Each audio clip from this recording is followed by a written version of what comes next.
I'm turning on the So- recording so I don't forget to record. But yeah, because I wanted to do an update anyway, and maybe we'll just go into it because I'm actually on the road. So you can see I brought back my wife's curtains for all the people who were like so pumped on the 27,000 pieces of flair or whatever the comments that I got last time. And I figured why wait? And also the book's out now. So I got Cal from Really Good and Kind back to talk about The God Is Not Willing and, Oof. and everything else from there. So Cal, thanks for coming on, dog. I was going to ask you, give us an update anyways. You were already about to do that. Oh, okay. Well, thanks for having me, Iskar. It's always fun to sit and chat about stuff that I like with people that I like. So thanks for having me. It's always fun. You bet.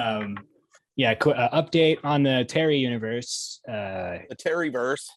Let me see. I got COVID at the end of August and had it all the way through September. And then we were already planning on moving, but they moved the closing date back 2.5 weeks for this place. And they moved the other one up by a week. So for about like 4-ish weeks, we had already sold the house. I mean, we were like basically homeless. Yeah, technically speaking, yes. So I didn't, I wasn't editing or doing much of that stuff at all. And I was still getting over COVID, which it turns out, even when you're COVID negative, your, what do you call it? Your, what's the word? I'm like stamina just freaking is gone. Oh yeah. So I was like a zombie for like another 2 weeks after I officially didn't have the virus anymore. Well, you look good now. So that's good. Oh yeah. I feel fantastic now. That's you look Red awesome. Bull. Yeah. Cheers, bro. So a lot of the stuff that I had already recorded, I have to go do re-edits on because I dumped a Red Bull on my computer. It was a sad day. Yeah. So I'm doing all that again. I hate re-editing more than I hate the initial run of editing. Yeah. It's my least favorite thing to do in the world. But now I'm like officially back on like the Discord and various other social media things that I use. Very and so cool. I'm hoping after I get through this weekend, because it's a holiday weekend, I'm going to have a couple things I'm going to be able to upload Sunday. Nice. And then the idea is to try and do one Sunday and one Wednesday for 6 months. I have the material already, but I'm going to do one Sunday and one Wednesday for 6 months. So dude. I'm trying to do bi-weekly, get 8 videos out per month and really start hitting it pretty hard because, I'm not working my 9 to 5 anymore. I'm just helping take care of the elderly when they need it, which is great. And I'm happy to do that. Yeah, it's going to be an embarrassment of riches. You hear I'm looking that, forward folks? to it. Mm-hmm. Get out there and freaking smash that subscribe because it's going to be a freaking torrent. We're going to get like a Following the High Fist November Madness Rampage or whatever it was. And we're going to get some Terry stuff for 2022. That's dope. And you're going to do the Dresden stuff still with Raph, right? Yes. With his it being musical festival season, he hasn't been able to get a weekend off. But at this point, really, we're not limited to weekends anymore. So we're going to set up a new schedule. We're also going to start playing the sessions for the D&D campaign that we've had planned for a while. Oh, dope. So it's going to be Raph and John are 2 paladins on Urta, URTA, Urta, in America, spelled with a CK. Nice. In the year 1983. Oh, dope. And alternate so, history. Yeah, it's basically the whole conceit of the place is what if the D&D world progressed to the 1980s level of technology and stuff. Oh, nice. And then how would that affect the way they view magic? Would they view it as like a science or as a what? And so we've got a bunch of stuff built out around that. And they're going to be cool. Buddy cops who are, one of them is a Raph's character is a communist, because of course, who his specialty is propaganda as a paladin. He's a truth paladin. So he's always going to be talking about propaganda for the Great Communist Revolution. And then John is playing a Greenpeace paladin. So a different oath, an oath to nature.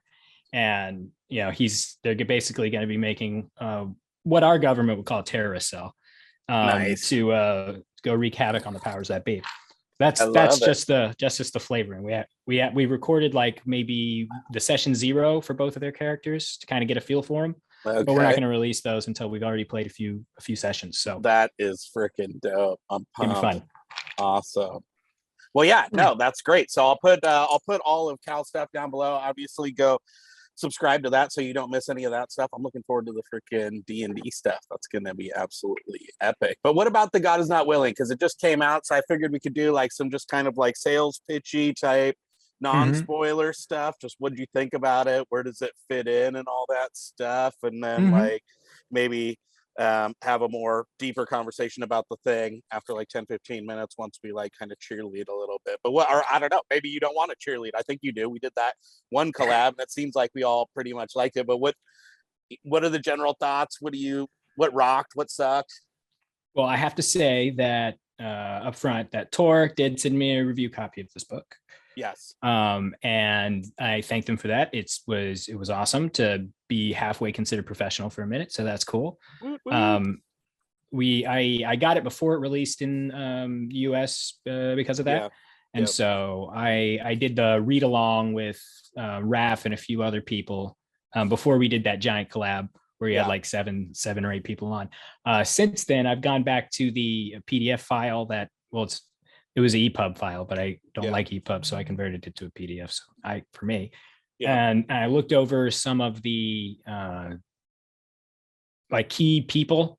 I didn't really reread the whole thing. I just kind of went through and picked out some good parts. But I love it. I think it's great. I think it's a real honest progression of what would happen after the end of the Crippled God. Which full spoiler warning, I guess. You don't have to have read the Book of the Fallen to read. I was going to ask about that. The God Is Not Willing. You don't have to. A lot of stuff is richer in there if you have read the Book of the Fallen, but it's not necessary. So if you wanted to start there and then go back and read other stuff, you can totally do that. I wouldn't frown upon it. Yeah, I wouldn't either. I think it's like, and in some ways it's kind of like in the same way I think the Ice might be a fun entry point just because it's like faster pace. It's not as like hard to wrap your head around what it is and stuff. And like there is like reference to some of the big book stuff, but it's not like same for the Book of the Fallen. They directly reference stuff that is happening in the Esselmont novel. So and it doesn't take away from when you go back and read the Ice. It's like like kind of what the main thrust of the thing is or whatever. Like I actually just read Earthsea with my kids on that's what we do when we camp, is we listen to audiobooks. Nice. And like I remember at the very beginning, or I guess I forgot, but I remember now obviously because I just read it, but like they reference like some of the main things that happened to Ged in his life, like at the very beginning, and they're like, he like goes on to become like the Archmage and all this stuff. And they're like, but this is like an earlier story, and it like doesn't take away from like all of the adventures, knowing that he like survives to become like the Archmage. I guess Earthsea, spoiler, sorry. It's like a 50-year-old book. Yeah. But I recommend Le Guin always. Le Guin's good. Dude, she's the bomb for real. But yeah, like this I think is the same way. I think it could be a good kind of starting point. And I feel like he did kind of condense down, or I don't know, he took like the best of everything that he did in the Book of the Fallen, like action and stuff like that, the feels, he like squeezed it all in, but it's like a much tighter, it feels like, book, or you know what I mean? It's like much leaner. I don't want to say tighter because that suggests that there was all this like extraneous stuff in the original one, but it just seems a lot leaner, at least, you know what I mean? Yeah, it's like Midnight Tides in that there's very little fat on that book. Yeah, like Midnight Tides is probably, of the Book of the Fallen, it's the tightest, quickest story. And a lot of people say it doesn't really start until chapter 11, but they're objectively wrong. So totally. And it's like actually a small book too. I got the hardback finally that they sent me in the mail just like last week or whatever, and it's like a little bitty hardback book. So, and it's only like 500 or 400 and something pages, I think, or so. It is pretty small.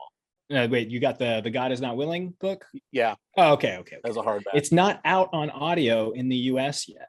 Oh, really? You can only find it in Canada and the UK. So I don't know, because I know it exists. Like I've heard pieces of it. So It's got to be some strange hang up with a legal matter or something for it not to go through. Either that or there's a bug and they just haven't fixed it. But yeah, you can. That's weird. You can still find it in bookstores. Totally. You know, a lot of bookstores have it, like right around, even here in the middle of BFE, which stands for Bumfuck Egypt, in case you were wondering. There, it's still available at the local Books a Million. So. Oh, really? Mm-hmm. Nice. Very cool. Yeah, it's dope. And it comes like after the Book of the Fallen, like you said, it's like 10, 15 years down the road or something like that. So there's been some like evolution and progression and all of that stuff. I think it's totally worth getting into. I hope freaking everybody reads it. It doesn't seem like, besides AP and Philip, that many people are talking about it. That's why I thought it was still, there's a lot of meat left on the bone for us to dive into. Well, yeah, a lot of the major larger channels on the booktube, as it were, are still going through like the Book of the Fallen, and for some of them they're mixing in the novels of the Malazan Empire and all that stuff. So yeah, of course they're not going to skip to the newest release because they've got a schedule set up for themselves. But no, definitely. And I realized like we have such a weird thing going on too, because it's like, you know, I just watched Pete from Ponderings of Pete. He just had his like final spoiler reaction to the Crippled God. So I guess he must have finished it like a couple days ago or something like that. Yeah, and he said it is done in the TCG chat. Totally, like, it's done. Yeah, he rocked it. And like, but it's funny listening to the reaction, you know, because it's it truly is like a reaction. Like you could tell, like it's like the guy got, you know, ran over by a bus recently, because you can tell, like, even as he's like making the video, he's like talking through all these things and he's like, what about this? And I'm like, oh bro, I so feel that, because like I was doing that for years just by myself, and like, you know what I mean, lurking in the old forums and stuff like that. So but that's why I feel like our thing is kind of like, you know, it's not like, hey, what did we like about this book or whatever. It's like we're like a freaking glorified book club, basically. Yeah. I like that they're going through Book of the New Sun right now. I haven't been able to catch back up just because of various things going on, but I'm really happy that people are going through that with Niflrog and Raph. I thought that was really cool. Yeah, totally. I had just a second ago that I lost it. And damn it. It'll come back to me.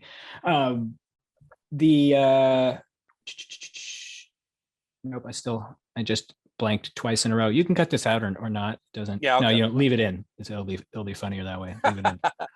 No, but yeah, I you know what I mean? That's why I figured like we could sit here and like, you know, we're no well, I'll speak for myself at least. I'm no Philip or AP, but there's like a lot of good just like plot stuff too. And I don't know if we like kick everyone out if you're really worried about like spoilers. I guess you should get out with just the kind of recommendation to go read the books. And actually I think Philip and AP have a really good like kind of non-spoiler breakdown of why you should read it and stuff like that. But I thought like we should just talk about like the general plot, because there's a lot of like, you know, analysis and whatever aside, there's like just a lot of really cool shit that happens in the book and like kind of the underlying premise, because there's not a lot of like moving parts.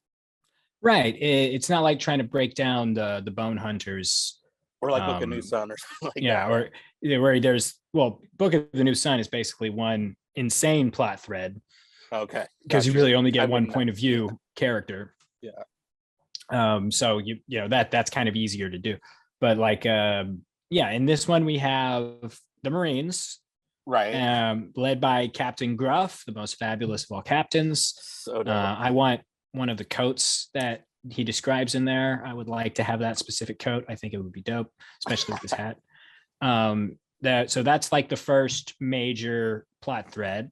And it interacts with everything else. The same with Rant, and the same with Damask, which is wrapped up with both Rant and the Marines. And then the actual political situation going on with the Teblor in the later on plateau. Then there's the Solarella, not Solara. I thought it was Sorella. Oh, Sarlis. Sarlet, there we go. Yes, the mom. Yes, Rant's mom, yeah. And how that ties in with everything else. The Marines and Clear Lake or whatever it is, Silver Lake. I mean, Silver Lake, totally. Which is, I don't know if he intended to do this, but Camp Silver Lake is the camp where all the Friday the 13th movies Oh, really? take place in. So Nice. Jason is always going on a rampage near Camp Silver Lake, and the fact that Karsa is basically Jason with a a wooden sword in House of Chains. I don't know if he did that on purpose or not, but I found it to be pretty funny. Yeah. Really, if you've already read the Book of the Fallen and you don't want to do a full reread of those before hopping into The God Is Not Willing, read the first book of House of Chains. Totally, which I just did. Yeah, that one will have all of the relevant information as far as characters and stuff go that are other than the new ones that it's going to be apparent. The raid of the idiots or whatever and all that. The idiot attack, yes. Yeah, the idiot attack. Yeah, so classic. I like that we got Finis Buell back as the very first epigraph. Sayings of the Fool. He's the guy who wrote Sayings of the Fool, and which starts off Deadhouse Gates after the prologue. Because the prologue is Talk the Younger's poetry, but the next one is Sayings of the Fool. That. So we get a Finis Buell quote right there at the very beginning, which I thought was fantastic. I was That's a nice touch. Yes, you got me. I did remember that part. That's so which one? I did. Which one do you want to handle first? Because they're all kind of interlocking. But, they totally are. I don't know. So because Silver Lake is kind of like the crux, right? Because you have like the Teblor, and they're all like going through all their crap. Yeah, I guess that's a good place to start because that's like kind of where we start. But you have like, in some ways, and actually it's so poignant and timely that I did read House of Chains, or that I'm reading House of Chains now because. When they're coming down the hill and Karsa finds all those, they go to that cave where Calm is, right? And she's trapped under the rock and there's like all these carvings and whatever. And they're talking about how, way back in the day, there was this band of Talon Imass that are like on a mission and they were just there like killing everything and freaking destroying. And there was like a Jagat there and a wall of ice and all that. And so like now we're seeing like all the kind of, took a long time, but I guess all that shit's thawing out, right? And so then like you have these people who know the truth and they're kind of like they're not like sharing it, right? They're keeping that like pretty top secret, but they're trying to like basically unite all the tribes together to go like wage war down the hill essentially. Because they didn't want their first interaction with the Malazan Empire as coming to them with like hat in hand kind of thing. Yeah, like with already an issue that the Malazan Empire has over them. Their greatest achievement in the last 15 20 years is the fact that the idiot attack was as successful as it was, and they all failed. They all failed during that attack. So they know that if they show up as a weak ally to the Malazan Empire, they're going to get railroaded. Because that's what empires do. You come to them with a weakness, it's going to be exploited, and you're going to have to, So that I think was their biggest problem, was trying to not appear weak to the Malazan Empire, but not telling everybody that the it's going to collapse. That's a rookie mistake there. Totally. Well, they're obviously not like weather pros because they're like, oh, we got like all the time in the world, and clearly not. And I think that's like kind of where the key that comes in, like from him being the kid, right? That allayed Theros guy being like the kid from the first attack or whatever. They're like, right? Because when they first run into that group of their hunters, right? The Rathid tribe or whatever. And then in that, what was it? Baroth Guild tells Karsa Orlong, you have made yourself an enemy today. Yeah. One that's going to come back and bite you in the ass at some point because of what we did here. And then, oh, lo and behold, that's exactly what's going on with him. And he's so bitter, right? And that like totally clouds the judgment. Then he's like, yeah, we're just going to go down and go crazy. And like Karsa's also like, I think it's so weird because it's his trilogy, I guess, but he's not in the first book, but like it's all the ripples of his stuff. I think like AP said the like consequences of Karsa or whatever, like his ripple effects on the rest of the world, because it's like he hasn't really done much. So then they're like, screw it, we don't need him, we're gonna go out and do this, like you know what I mean, we'll do our own thing and like make our own freaking. And they have this super bitter, like traumatized dude, and who they let escape to specifically like go out and tell everyone, and that's what like let him go on. You go tell people about me. Let them know I'm in the area. Totally. You know, he also was like, yeah, that kid's diplomacy. I'm gonna make that kid, bow to me and blah blah blah, and that's not gonna happen now, obviously. So there's like actually a lot of broken vows from House of Chains that he's like, I vow this, I vow that, and like either the people died or whatever, and it like can't ever actually happen. Mm-hmm. Kind of funny. Well, I actually think it kind of happened based off of Rant. Because although Rant isn't Karso Orlong, he is the son of Karso Orlong, and Eleatheros ended up like seeing him. Who was totally so it's like he wasn't 100% correct, but he was thematically correct, which is the best kind of correct. I guess so. You're right. This is why I bring experts like you on instead of me, because I totally like missed the big giant thing. But like, that part is really interesting, right? Because there's like this whole thing with the sisters too, and like, all the people actually, right? They're either like his kids, like the kid who saw him murder a bunch of people, like the kids of people who he like went into the village and like raped a bunch, or like his buddy's wife, her kid, his buddy's kid. So and then there was the one of them who's in the village, or not really the village, he's with the Teblor army, was one of the Sunid.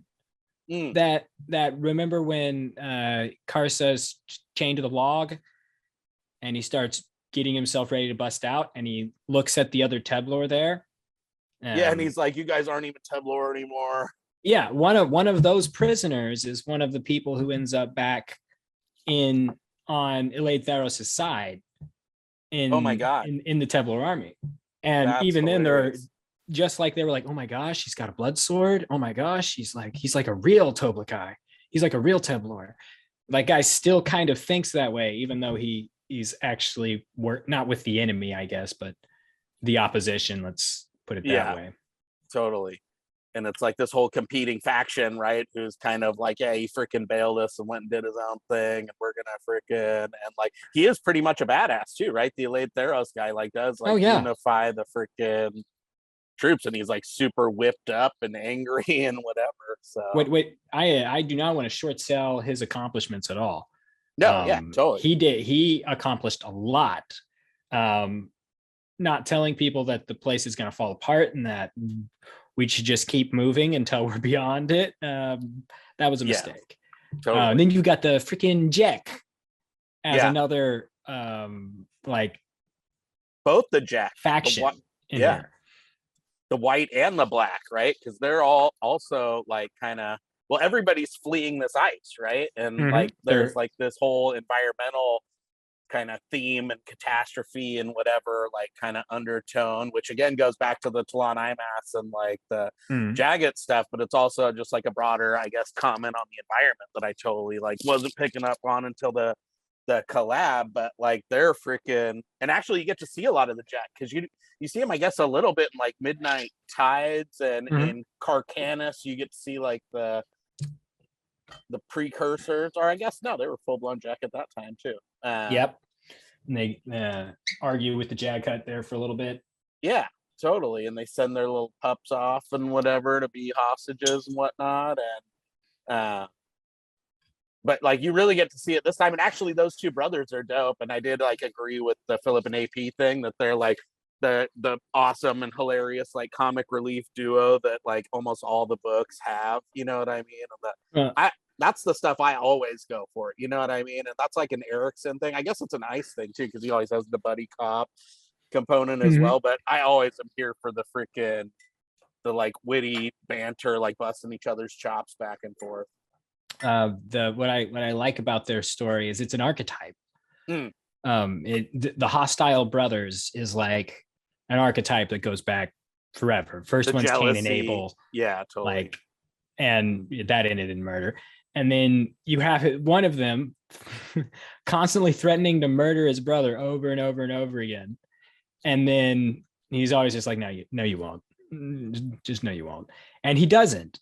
Totally. But part of what is driving his character is that he feels that his interpretation of who should lead the Jek is correct, but he can't bring himself to actually use their law, which would be to actually fight him to the death. He doesn't actually want to do that. So he puts up a really good front of always criticizing him, always threatening him and stuff, because that's what's expected of him. Right. Which is, there's a whole masculinity conversation in there somewhere. But it's actually the actual love he has for his brother, that not only does he follow him around and watch his back, but when they're negotiating, he tells them to talk to him. So it's like, I think his society makes it to where he has to present as being incredibly hostile. But my secret theory is that he's just trying to be a good brother and just trying to back him up. Yeah. But he doesn't want to look to use a very outdated wolf term, like a beta. Yeah, totally. So he's going to be like, oh, I am, yeah, but okay, when you attack them, I'll go bite their flanks. I'm going to help you, but I'm not going to tell you that. Yeah, no, I never even thought of like the alpha, you know what I mean? Like alpha wolf that's actually like a wolf term. So it is like a total, like, masculine thing, I think. And also like, he might even like actually believe it too. And like, what's interesting to me is like, and I kind of, sometimes you grapple with this in real life, right? Where there's people who it's like, you freaking think like, dude, oh my God, you're such an idiot. You keep like doing this and that. You still like love that person though, right? And it's like at the end of the day, you like suffer through whatever their shenanigans and whatever. Because like, even though you like will Monday morning quarterback that all day long, it's like, you know what I mean? You're still like, yeah, but like, hey, like I have an older brother and a younger brother. Yeah. So I get it from both ends. So I understand that sort of dynamic intimately. But yeah, and I love the like tolerance of the older brother too, because I'm like a youngest, so I'm not an older brother and whatever, but he's always like, so just like, he's like all freaking kick your ass if it comes down to that, you know what I mean? He's like, B, you're not gonna, you're all talk and bluster. I just love that, like he's so like composed and whatever too, and like always just has like the witty little comeback, and like he, he's the doer too. And I love like what the Gower's the older one, I think, and he he's the one who like hooks up with Warbitch and stuff too. He's like the more like tried and true and whatever. Like that dude's a G in his own right. And it's like he doesn't have the little man syndrome or whatever, like where he has to, it's like the really tough dudes like don't go in and go, I'll kick your ass, bro. You know what I mean? It's like they don't have to, and he's just like so calm and collected and is like, yeah, if it goes down, well, I'm ready to rock and roll. So yeah, sorry, I got a unknown number calling me and I just hit the hang up button because I don't block your number. I'll answer you if you don't block your number. Okay, so that whole story, like what I'm confused about is, since the Jek obviously already know who Warbitch is, right? Yeah. Like they seem to have a good understanding of what she is. Right. Like, have they been like worshiping her and working with her for a very long time? Is this a new development? Because the other Jek in Midnight Tides, they worshipped the pack, right? Which was this weird lizard cat divers thing. Totally. Our Iron Bars just cuts to pieces because Iron Bars is a badass. But yeah, Iron so it's Bars like, is is she new in that? Just like with Grub or Nefarious Bread, like the collective belief and then blood spilled around that belief can bring something into existence. So is she new, or is she something old that's starting to come back again? I would like to know, but I don't know. My theory is that she's new. I think she's old. I think she's like somebody who was like, like I thought she was like a kid of like Tog and them, and that's doing her own thing. And then now, like with all the stuff with like Setok and everything that happens late in Book of the Fallen and whatever, now there's like more, those, I guess there's like a void there. And then so it's like people are kind of grasping onto different options. You know what I mean? And because I thought that she had like been kind of like chilling in that cave or like hidden in that cave or whatever that he like stumbles on, or like, that because Rant that's Damask, right? Yeah. Who stumbles on it. Right. Damask. Yeah, exactly. When he's like running and whatever, trying to lead the wild goose chase away from Rant or whatever, that she was kind of like chilling in there. You know what I mean? Or whatever. And like it seemed like she was staying in Kachane ruins. Yeah. Or like, which is the vibe that I got from it, was like, it was like Kalsar and Piles before they get pulled out of the ground to actually become a Skykeep. It was like an Azaf, what did they call it? There was like, it was like an Azaf hold or something like that. Yeah. Something crazy. Which would be like, kind of like the Refugium and the Refugium doesn't become real until it gets an actual Azath in there. But it seems to be something that's like what do you call them? The Errant has Feanor staying as pocket dimension. Yes, for exactly, a little while. Like those. So it's like they can make a pocket sort of dimension just based off of how strong they are, but whether or not it actually becomes a realm has to do with the Azath. So yeah. I don't really know any more than that. No, me neither.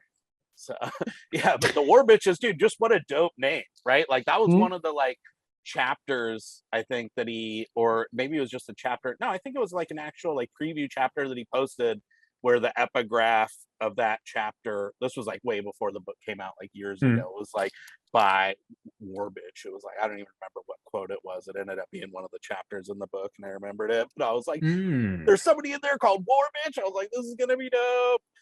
And it was. We were right. We were right. And it ended up being really dope. The part I don't get though is like, so, you know, is the whole bulk thing, right? Because that's all tied in with the Jack. And so there's like the whole like company that's like kind of in the pissing contest. Balk's mercenaries. Yes, the mercenary squad, right? But they're like ultimately, you know, just kind of working their way up to this contract essentially, and like being super tight-lipped about it. And as always, like a little bit of communication probably would have went a long way, but I guess they were like sworn to secrecy. Balk could only play it one of two ways. The first way is to capitulate entirely to the Malazan Empire. Yeah. And then break his contract. Let him in. Right. Let them all in on it. Yeah. Or fake capitulate to the Malazan Empire until he's able to talk to his contractees. Yeah. So totally. I actually think Balk is one of the more honorable people we meet in here. His freaking sergeants and whatnot are just the worst. Yeah, the like, 3 sergeants that are like constantly scrapping each other. Yeah, well, they're all friends. They all seem to have a predilection towards sadism.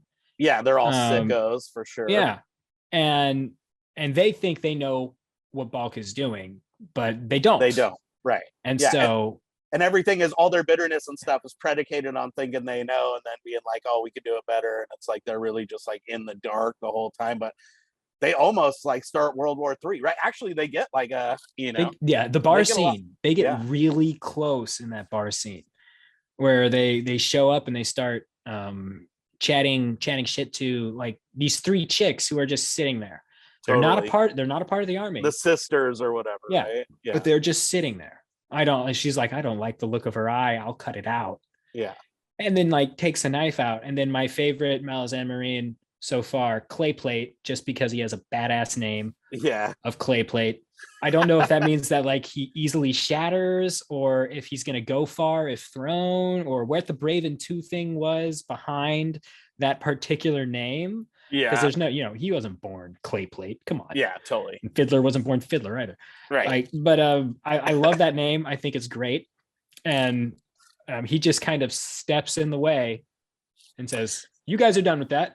Yeah. You're not gonna get it. You're not gonna do any more. You're gonna go. And shuts it down, and they're just all, yeah, totally. And then he like turns around and gives them a hard time too.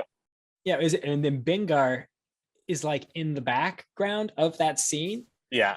So my current headcanon is when Clayplate walks up, Bengar's like, okay, now he's 6 inches taller. Now his voice is a little bit more weird, just to like sell his his threat to you guys a better pound sand. And then it turns out the 3 chicks are all assassins. Totally. dude, and like straight up freaking gnarly G's and whatever else, and like they're part of his night blades or whatever, right? But the one of them was like a turncloak or whatever. She was like there as a mole the whole time, basically. But once the water starts falling, it becomes that completely changes the game, right? Of what was happening there.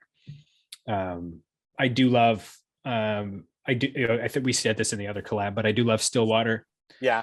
She's awesome. Just one of my favorite characters ever. Totally. And then Anix Fro, I like her too.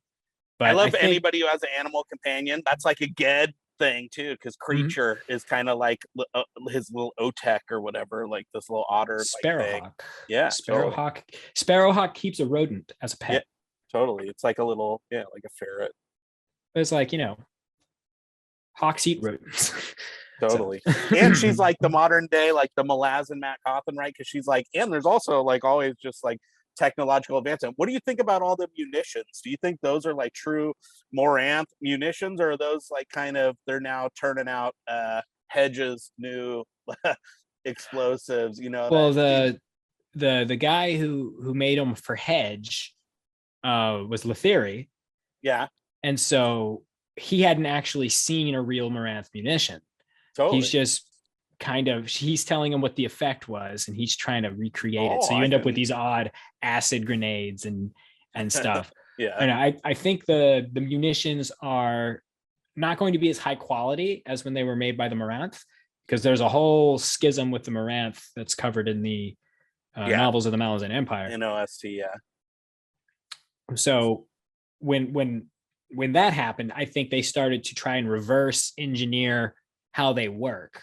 Totally. And came up with some stuff that's pretty close. They're like, hey, we can still make shit blow up, so that's pretty cool.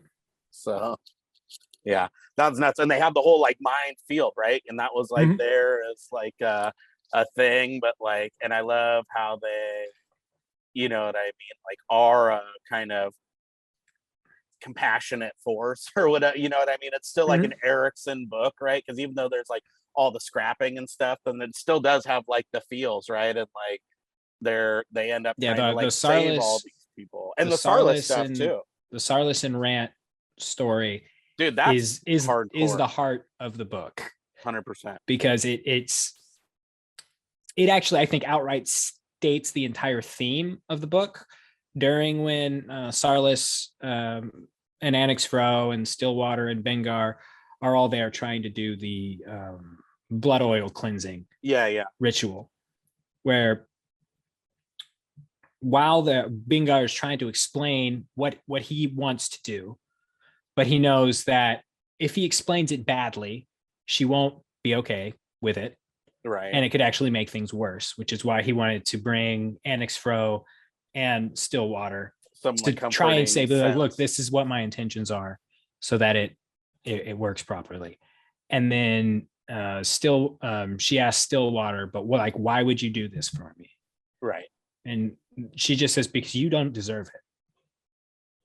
And that, I think, is the entire theme of the book. Like, Sarlis hasn't been great as like a mom. Yeah. It's not really her fault, in my opinion. 100%. But still, yeah. Not great things have happened. Yeah. But that doesn't mean that she deserves to live like that. Totally. The Teblor haven't been great. Right. But that doesn't mean that they deserve to have their whole existence swallowed up by ice and water deciding they want to move around again. And I think that's like the heart of the whole book, is that short statement there. Totally. It's like, deserving or not, it's like, right, like, and that's kind of like very Ericksonian, if you will, because that's kind of like the whole thing about the Crippled God too, right? It's like, actually, I hate, another shout out for Ponderings of Pete, because I just had watched that video right before this, but he was like, he's like the Crippled God, he's like, oh, I thought he was going to be like the big bad guy of like all the books or whatever, and he's like, and he ended up like not being, he's like, and they end up like helping him and freeing him. He's like, but he still did some like pretty bad stuff. You know what I mean? And it was like, dude, and I think that is the whole point. You know what I mean? It wasn't like, oh, you finally that he earned this. It was like that what was happening to him was really effed up. I'm like, yeah, that caused him to do some effed up shit too. And like maybe he's effed up before or after, regardless. But like that's kind of like beside the point. It's like giving of like empathy and passion. It's kind of like the whole Itkovian thing, right? And like not having the strings attached and whatever. Like you kind of attach a value to it with the giving of compassion, and then therefore like people have to earn it back. And like that's kind of the whole. I think he revisits that in this book. I think the reason people think of a measure of deserving when it comes to compassion, like on a person to person level, totally, is because everyone's had someone take advantage of them in one way or another. 100%. You know, whether it's monetarily, physically, whatever. Everyone has had someone who used what they knew to get what they wanted without informed consent between both parties. Yeah. And so what I think what people end up doing is they try to quantify what their goodwill, compassion, helpfulness means to them. Yeah. And then it doesn't have to be equal for you to give compassion. It doesn't. Yeah. Which is like the whole point. Yeah. Is it doesn't have to be equal. But people thrive off of reciprocity. Yeah. And that's what makes things move, really, is that. And it's like a societal construct that we live in too. So if someone thinks that there's not reciprocity or not sufficient reciprocity to whatever positive act they may be enacting, then they won't do it. Right. Like period. But that doesn't mean that, you know, the guy who's on the side of the street with a broken foot and a sign that says I need help doesn't deserve help. He could have gotten that broken leg jumping on a moving car. Right. He could have been all drunk and jumped out a freaking window. Yeah. Totally. That doesn't matter. The point is that he doesn't deserve that. Right. And sometimes people do deserve what they get, which is a lot of what like ironic comeuppances are about in fiction. Like look at Bidithal, or look at Silgar getting hobbled. Yeah. Yeah, you can see that because that's a big what's cultural touchstone is that things come back around. Karma, that goes across all cultures, all over the world, everywhere, totally. for all time. I do think that thesis statement is like a follow-up to compassion is free, and it can be given and only in one way, and that's in abundance. Totally. Yeah. And it's like a kind of a follow-up coda to that statement. Totally. It's like putting an underline on it and like putting the freaking exclamation point on it, right? Because it's like the whole point is it's easy to be compassionate, like when it's earned, like, right, when someone's like, oh my God, look at this person, they're trying to pick themselves up by their bootstraps, they're doing all this stuff, right? Bootstraps break, by the way. Totally. And some people have no bootstraps, which makes it hard to pull yourself up by it, but stuff too. But like, you know what I mean? But if somebody's not doing that, then it's like, you know, it's easier to be like, well, dude, hey, you got to help me help you, kind of a deal. And you know, you very much it does. It's like a ingrained thing based on where we live, just like having been burned and all of that stuff. And that's what makes it like super badass. Is it's like these guys are Marines too, right? These are like military. These are supposed to be like your big hard ass, like no, you know, walled off emotionally, and you know, they're not the diplomats. They're not the ones who go in and like are cultural envoys and stuff, right? That are like, you know, and that's except like for Gruff. Right. Gruff is yes, he's just an ambassador of intellect and culture. So, but Count of the Heavy. What do you think Gruff's deal is? Because like he's got to have some kind of longevity. I feel like he's just too well done to like. I think he needs to be like a kind of staple Malazan character going forward. What do you mean by longevity? I don't know. I just hope we just continue to see him in like every book that's like written in the future, because he's just so dope, you know. Oh, okay. Because I've heard a lot of different theories from people about who Gruff is. Me too. It's like, Well, I heard Niflrog's theory about him being Malak Rel's kid. Did you hear that one? Yes, that's one of the ones that I was talking about. Yeah. Okay. I see zero evidence for it, but I wish him all of the luck with his tinfoil. But no, I don't think he has to be anyone special. Yeah. To be Gruff, because Gruff is already special just by being Gruff. So it's like, I don't know. If he turned out to have like, was related to somebody by, third cousins or whatnot, then I think that'd be funny, but not particularly meaningful. It's like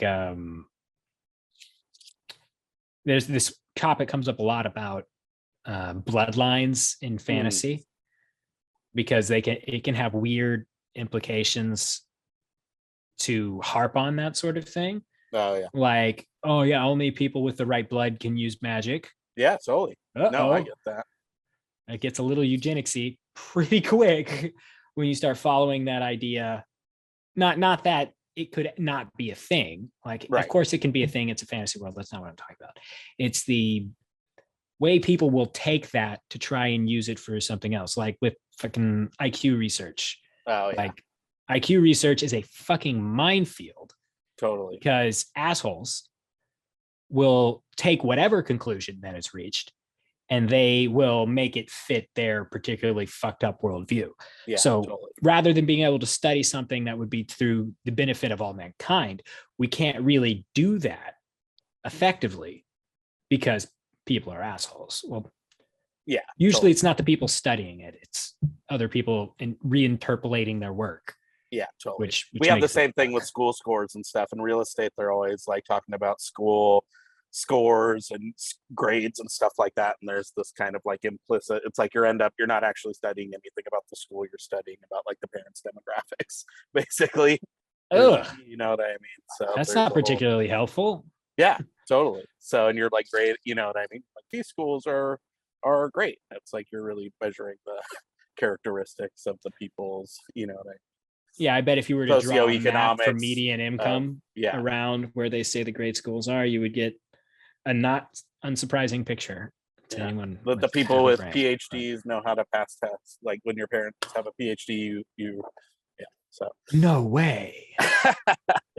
What about the whole Sarlis like sexual assault piece or the like molestation, right? Because that's like a whole gnarly piece of Rant's like whole thing. That's what makes him like go on his whole journey in the first place, right? Yeah, she kicks him out. And that's there's like an argument to be made that Rant's entire arc in this book is a twisted version of the hero's journey. So like if we're going to take the Campbellian circle, right? Because the whole journey is basically a circle when you chart it out on that stupid map. But his first, the call to adventure is less a call than it's not a call. It's that she didn't ask him. She said, get out. Yeah. Right. And the thing that happened before that is fucked up, to put it mildly. And so he doesn't want to leave. So that's the refusal of the call. And then he goes out, and the first character that he meets is Damask, who takes the place of the wizard or the Obi-Wan or the Gandalf in that story, which is to show him around the big brother, wilds that he's living in so that he doesn't die. But rather than it being Obi-Wan or Gandalf, Damask is not an honorable man. He knows he's not an honorable man. Yeah. And he's done some unsavory things in his life. He regrets them, it seems, but that doesn't change the fact that he did them. Yeah. So first, he's not really told you're needed to go save the world, Rant. Go save the world. No, it's you get out of my house now. Yeah. I don't want to go. I don't care. Get out of my house. Okay. The first person that he meets is a slaver, a former slaver, who is gonna try at least escort him across the place so that he survives. Yeah. Then he meets the first two monsters, which are the Jack brothers, who he knocks the fuck out quite easily. And then and this is where it's kind of like maybe there's some Epic of Gilgamesh in there a little bit, rather than killing the monsters like Beowulf would have. He ends up befriending the monsters, and they end up becoming his boon companions. And then because he doesn't know what his end goal is when he's told to leave. Right. He just knows that he can't be there anymore. Then the closer he gets to the Teblor camp, the more both of the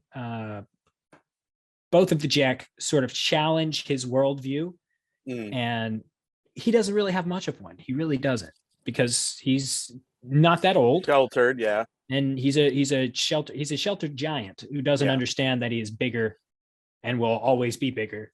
And everyone thinks he's way younger than he actually is, right? Everyone, he's like 15. Yeah, but they say he acts like a 10 to 11-year-old, right, which, given Toblakai growth rates and all that stuff, makes perfect sense. I don't have a problem with that. Yeah, totally. But then he meets his people, right? He comes home, not to the home he was left, but he comes home to his new people, ancestral lands. Yeah.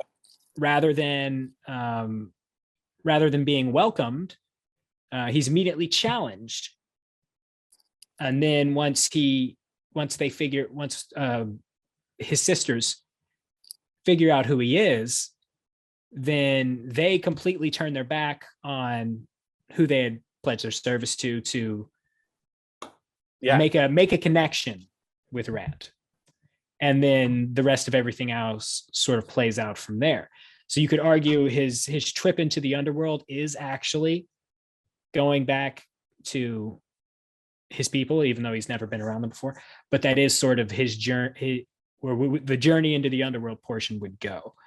And then what does he take back out from the other side is trust of the people and his sisters. And now he's aware of what the Malazan Empire is and how these cultures are going to interact. Even if he doesn't understand the nuances, he knows what it is.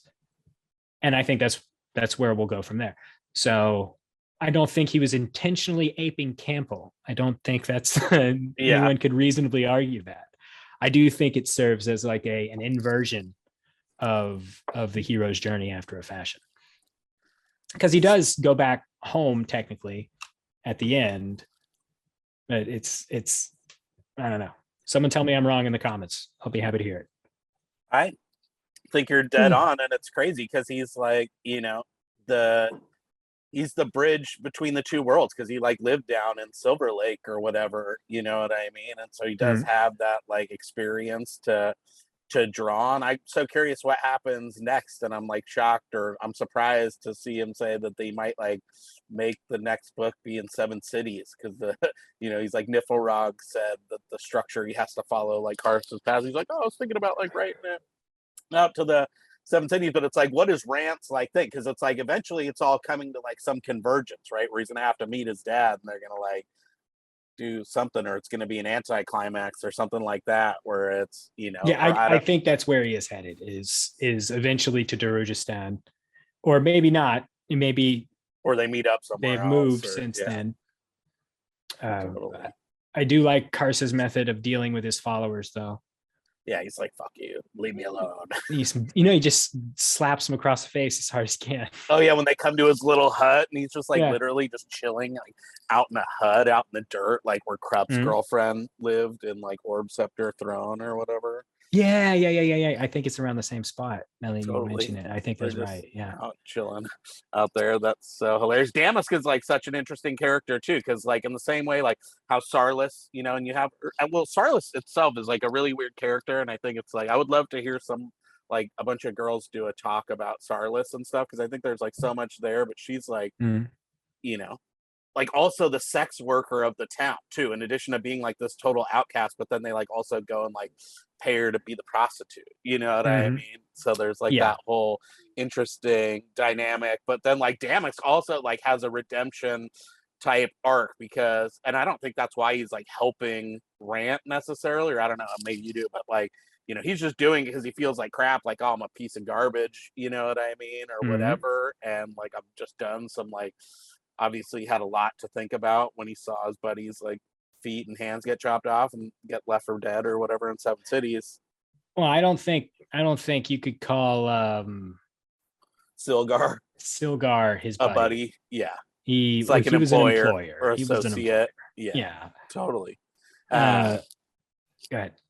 No, but it's like, it's interesting because, like, and you hear him talk like in the House of Chain stuff, because it's so fresh and top of mind. But it's like, he used to go and like look at Karsa in the pit and be like, oh, you're still like tied up, bro, kind of like taunt him, you know what I mean? And like, well, yeah, I guess because Damask is the one that chases him in the later on plateau before they go like all the way down the stairs and whatnot. When they meet like they're looking at the carvings. They're looking at the carvings or whatever, and then that's right, the mages there try to use magic on Karsa and he just runs straight through them. Yeah. And then Baroth Guild tells him one escaped. Yeah, that's they were chasing him the whole time. Yeah, that's right. They chase him all the way back to Silver Lake. So yeah, I think it makes sense for Damask to show up and be like, yeah, we got you. Totally. Yeah, he's like, what's up, we got bro? You locked what's up now? Yeah. And he freaking, but then he like comes back and he does like all this really, like, he is like a fairly like stand-up dude. And like, but it's interesting because when he like dies at the end, right, he wasn't like thinking he had cleansed himself with like good deeds, you know what I mean, or that there was like a scale type component. He was like, yeah, no, I'm freaking, he's like, I deserve this, you know what I mean? He was like, this is what it is, and there is no, like, you know what I mean, like, kind of, you're the sum total of all your actions and whatever, you know what I mean? It makes you think like you can't just go out and do like a bunch of good deeds afterwards and like hope for the best. It makes him such an interesting, and I think, it's a reflection on all of us, right? Like, not that we're all like slavers and stuff, but it's like, that's the whole thing, right? Is like that we're like Speak done for yourself. Yeah, right. I know. Hey, I hate to put words in your mouth, but no, but yeah, we're all scumbags and we're all like good people. You know what I mean? We're all everything. And that's like kind of a bigger thing of the whole books too, right? Is that like the good people are dicks and the bad people like are also damsels in distress or whatever too. And that's like a very, I think, Ericksonian thing that he bakes into just like less than 500 pages somehow too. The Sarlis talk I would like to be a part of. Because I do think I have value to add to that discussion. I do think it would be more fair to have other people besides me, hopefully some women who would like to talk about it. You should. To talk about it. Get quick Jen on. That would be really dope. Yeah, the subtext and outright text of that entire thing is incredibly kind of dark. And I think it speaks to a larger pattern about that topic in general. It's just society stuff. Yeah, totally. And really a lot over the last 6 to 7 years, I've been seeing a lot of,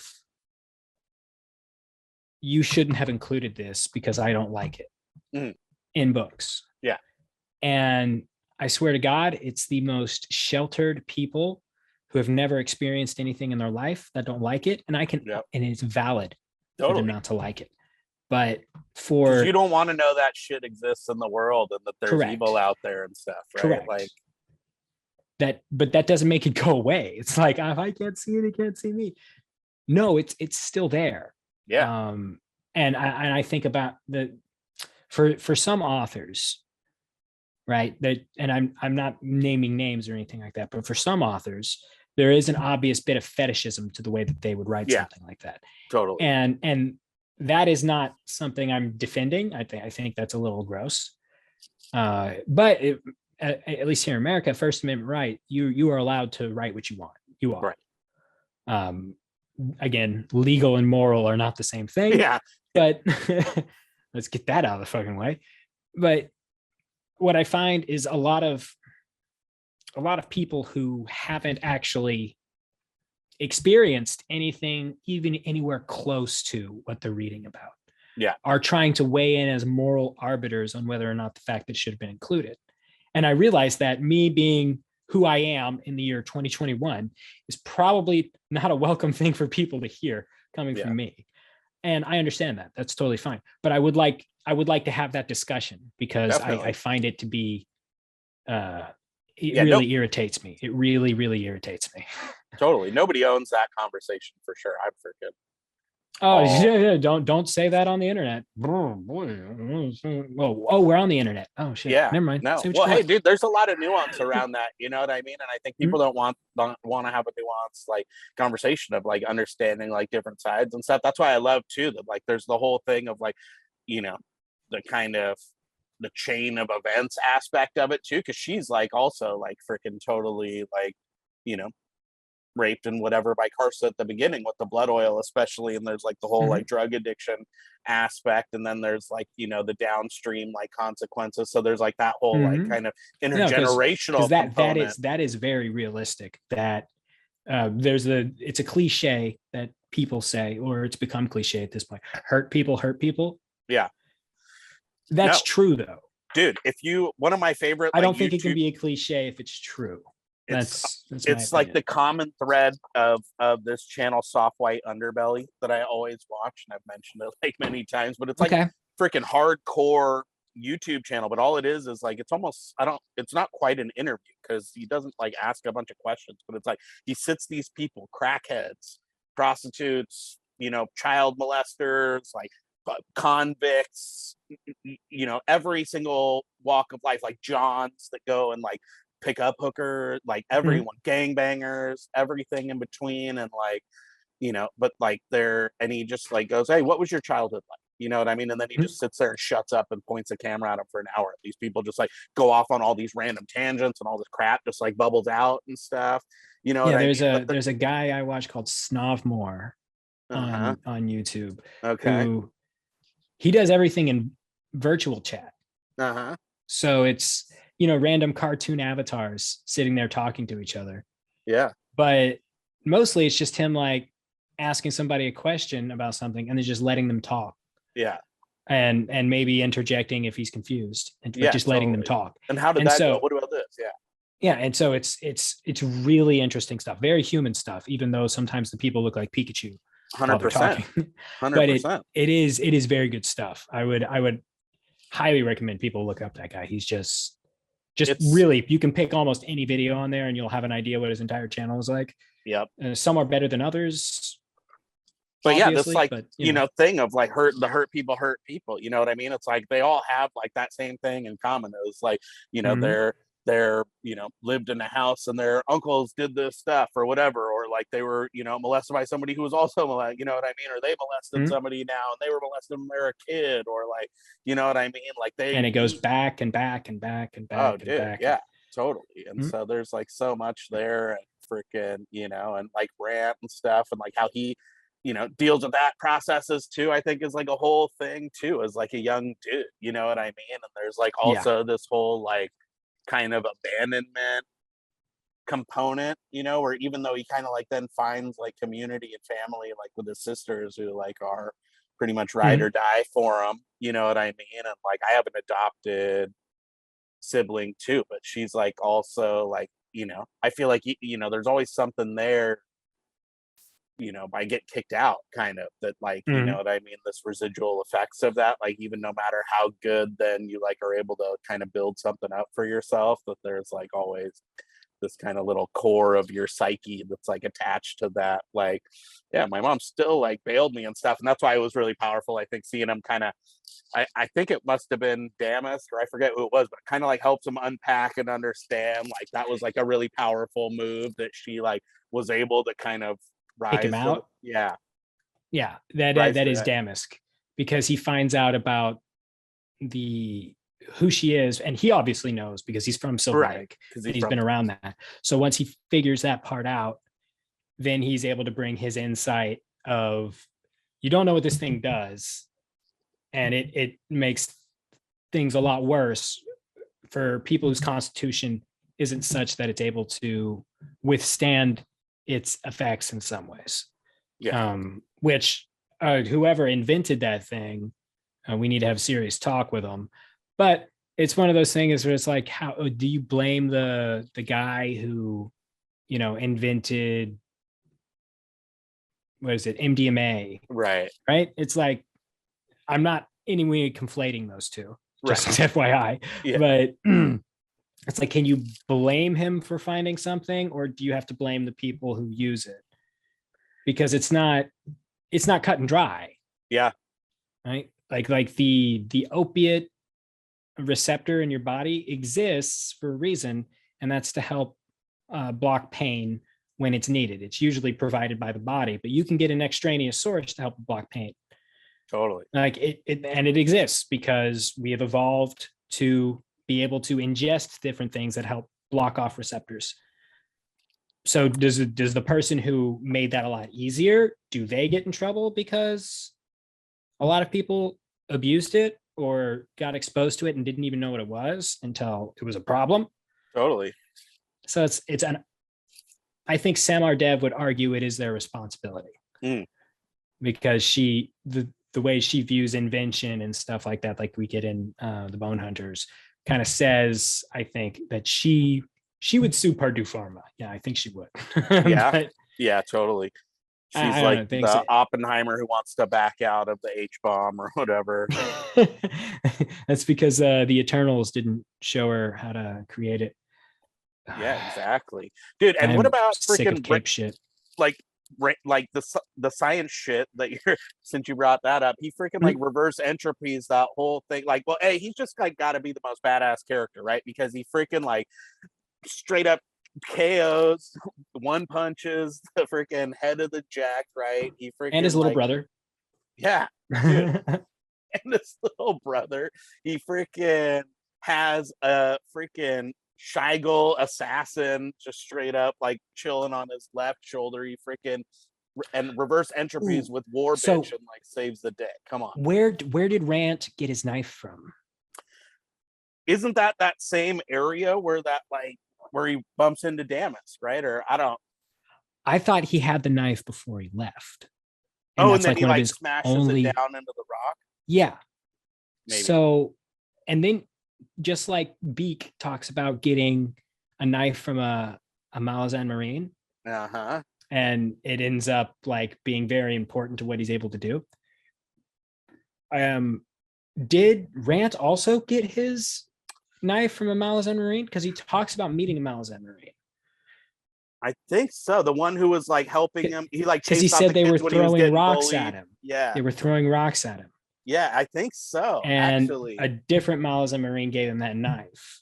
Dude, that's dope. Look at you. So did it already have the Chagall assassin inside the knife, and it was his using it in that extreme circumstance that brought about the bond?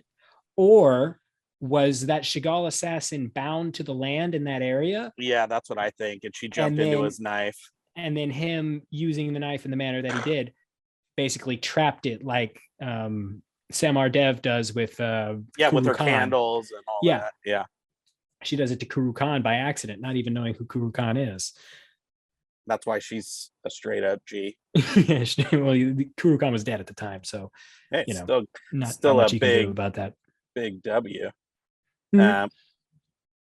What about Stillwater? Because I know you brought her up and then I cut you off, but that I think we can't not talk about her because she freaking is both like super badass, like comic relief, like has some of the best lines when she was like trying to drown the dog, or the dog was trying to drown her, and she's like just needed a bath or something like that. Like, and then she's this like noble lady who's like a freaking like attorney basically, or some kind of like constable.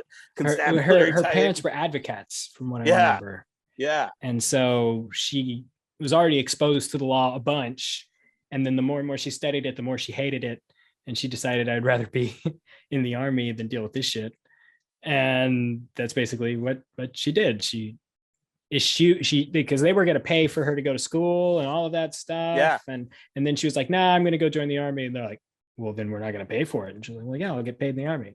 Yeah. And then left. Dude, she is the perfect like instrument of shadow, because she just like gives off like super good like Shadow Throne vibes, like Iskar all pus vibes, even like she's very like kind of, you don't know if she's this like idiot or eccentric genius, or like is she joking like, oh yeah, I'm gonna go down here. Like they're like, yeah, just open your warren. She's like, I'm not opening my warren. She's like, I'm gonna be crawling over here for a bit in the weed. Like, you know what I mean? Well, She just it's totally like is. I don't know if she doesn't realize how she comes across, or if she's just so committed.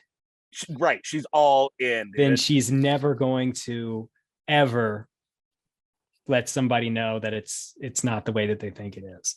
That's what I mean. She's got to be a Kellanved, right? Because if she's that smart to like be a lawyer and all that, then it's like she's got to be like next level genius, where she's just like, bro, this is it.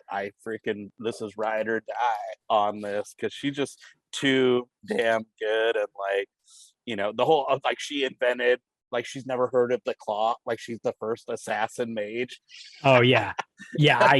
I don't know if I believe that. I think that's willful ignorance on her part. Totally. But I do love that running bit of poor whoever. Yeah. Because she talks about whatever her partners who tried to betray her, to steal the gold coins they had stolen from a crypt, and she was like, and then she had to stab him. Yeah, she's like, poor guy. Yeah, my teacher back home. Then less than like 2.5 paragraphs later, Bengar interrupts her and Anix Fro having a conversation, and she doesn't say anything to Bengar. She just looks at Anix and goes, poor Bengar. And it's like, oh shit, she might stab him very soon. Totally. And she freaking beats one of the hounds into submission, basically, or like, you know, at the end, she's like, where are you going? Get back here. That's like a very, you know. Well, she dropped him in front of a tidal wave. Straight up. And then she's like, where are you going? You're done? She's like, you don't want more? Dude, I love her, and I think she's gonna be back for more. So well, yeah. In her defense, if I were in that same situation where I had just beaten something that the odds of me beating it were very, very low on, and people were watching, I'd for damn sure say, why are you running? Dude, we're not done yet. I would totally do that.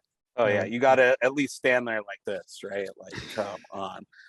Yeah, 100%. I was gonna say something else about Stillwater because she's freaking such a G, but now I'm like totally spaced out. But she I was gonna ask if you read all the ice books, right? Because this is the other thing is like, you know, that I think this book also kind of puts to rest the Jethus thing, right? That like from Assail. It has to be spin-off Darav, right? That there's no, like, he doesn't come back and he'd be like, whoa, dude, like I just left Kyle, like, hey, Bengar, thanks for summoning me. Me and Kyle were just about to get tacos or something, you know what I mean? Yeah, I think that after the end of Toll the Hounds, Animander became a part of Elemental Dark. Yes. Now what that looks like, I have no idea. Are you able to open a warren to that place? I don't think so. But he is now so permeated through Elemental Dark that when someone tries to use that aspect, especially an aspect that reminds them of him, actually, the person who was there, then trying to bring that into being gets his attention. Right. And because Bengar never met Animander. Right. So he has no idea what this person is like. Yeah. Which people who have met him even still get the wrong impression. Totally. But so when he's like, oh yeah, I want the dragon. I need the power of the dragon in order to make this spell work. Dark dragon. So I will use the black dragon from that picture. And so that was enough of a sympathetic connection to Elemental Dark for him to manifest through it. Right. And then of course, when he says, you know, okay, so why am I here? And he's like, to save someone's life. And he was like, oh, he's like, then I'm all in. You could have led with that. All right, let's go. Totally. Which is Animander to a T. Yeah, that's Counselor Moonspawn Red Meat right there. That's what we call that. Oh, yes. Yes, indeed. Yeah. So. Counselor simping in the comments below. Straight up. Come witness. Exactly. So No, and I always thought that too, because like for me, I don't know what you think, but it, you know what I mean? It kind of like would then cheapen his like stuff that he didn't tell the Hounds. You know what I mean? If he's just gonna pop back out and it's like, yeah, cheers for that. All right, now get back out there on the field and like keep it going. You know what I mean? It's like if there wasn't a kind of passing the torch on, it would be like, well, I don't know. It would just be see, like, I don't think it's just bringing him back for fan service, although that it also does serve that function, because from what we see, he's not ruling Elemental Dark. Right. Mother Dark is. Yeah. He's there actively now too. She's like back in the game, right? Yeah. So he's just in it. Yeah.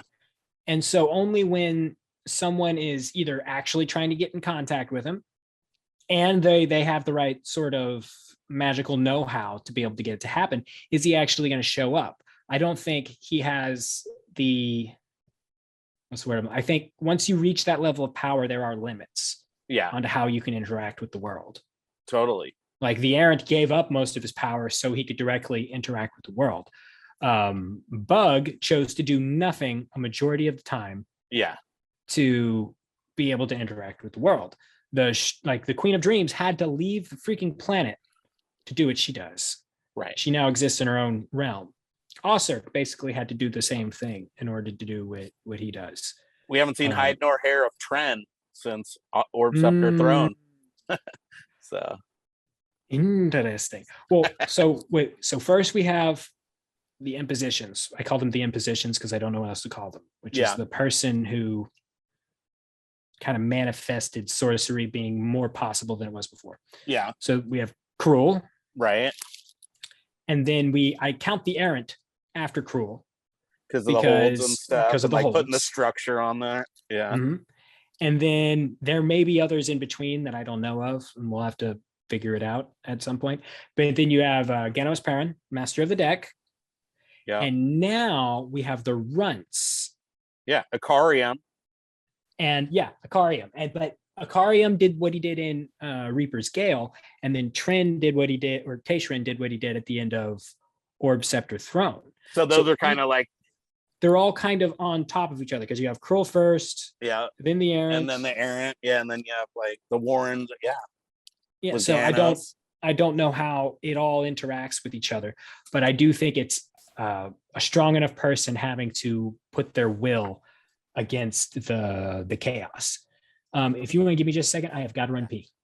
Actually, my freaking work just hit me up anyway, so I'm just gonna put a jump cut in right there, and we're gonna just magically come right back on everyone right where we left off. Abracadabra.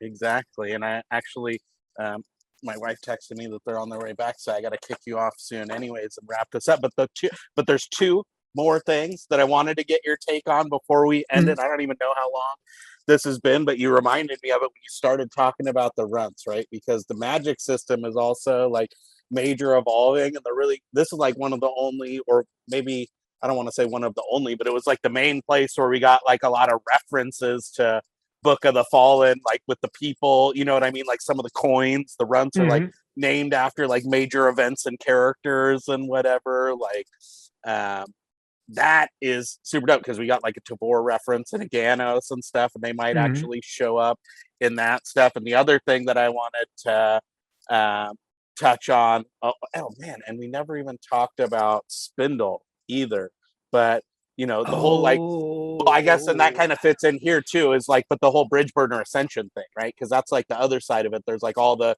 Iskar Jarak jokes and stuff like that, or like references and whatnot. But there's like, you know, that stuff with Spindle and Monkrat too, I guess, with like they're like becoming like gnarly, more powerful. And he like obviously was freaking like, you know, busting out some gnarly stuff during the flood with the horse and whatever. And Monkrat, you know what I mean? So that, I guess those two things are like kind of all interlinked, but it's like the bridge burners, the Runts, the magic system, like all of that stuff, right? That was kind of trotted out here because now they guard the gate, right, yeah, because they're like now guard the gate, totally, yeah, they're like the guardians and whatever, right? So what I'm interested to find out is, you know how Hood would show up for some people, who do the bridge burners show up for? is my question.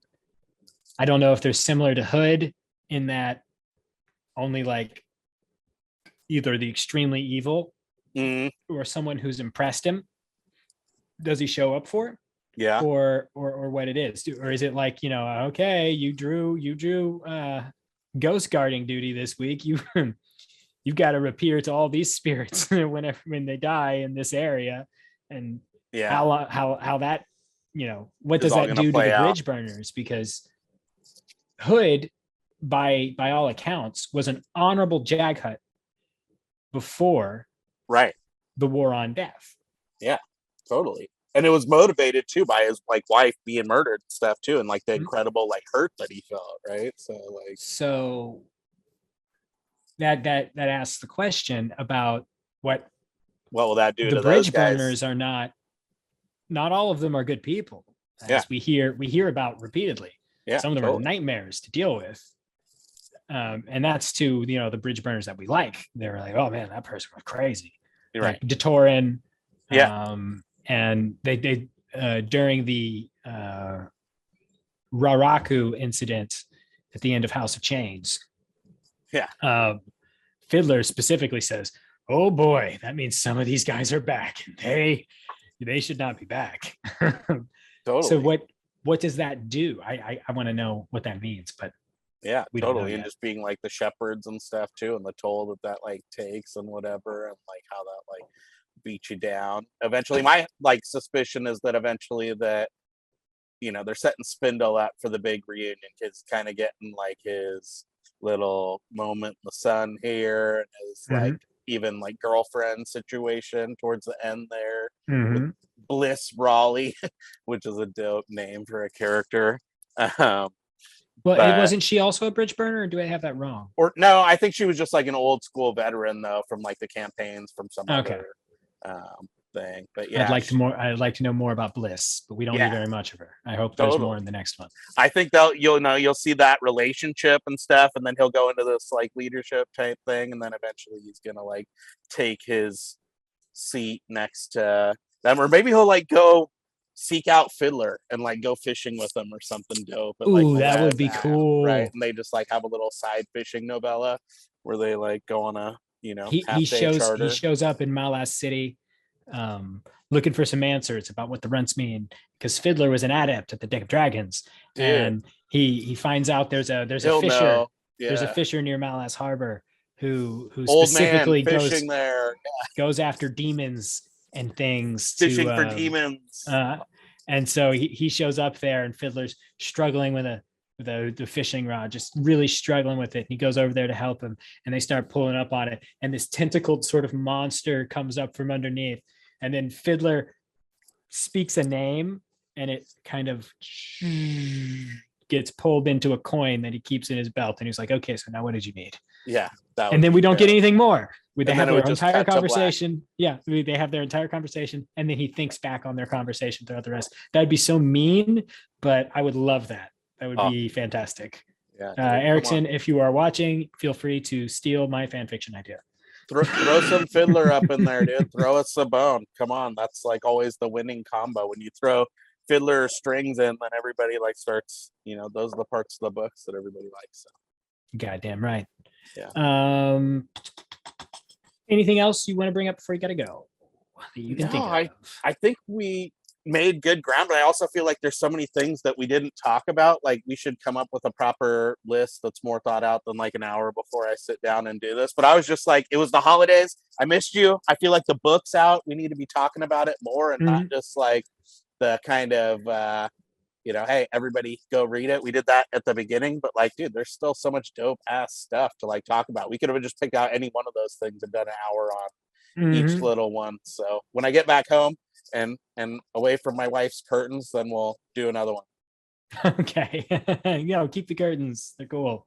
Yeah. I know there's no hanging of Middle Earth in the background.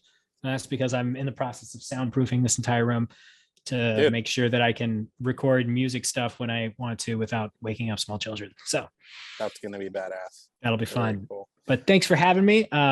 This will be great to make sure I try to get something released on Sunday. So Yeah, no, this will give you that extra motivator, right? So I think you'll be, well, I'll be looking forward to it. It was a lot of fun to have you. For anybody who like hung on this long and freaking hasn't already subscribed to Cal's channel, yeah, go do that right now after you like, punch yourself in the face. But I'll put his link down below.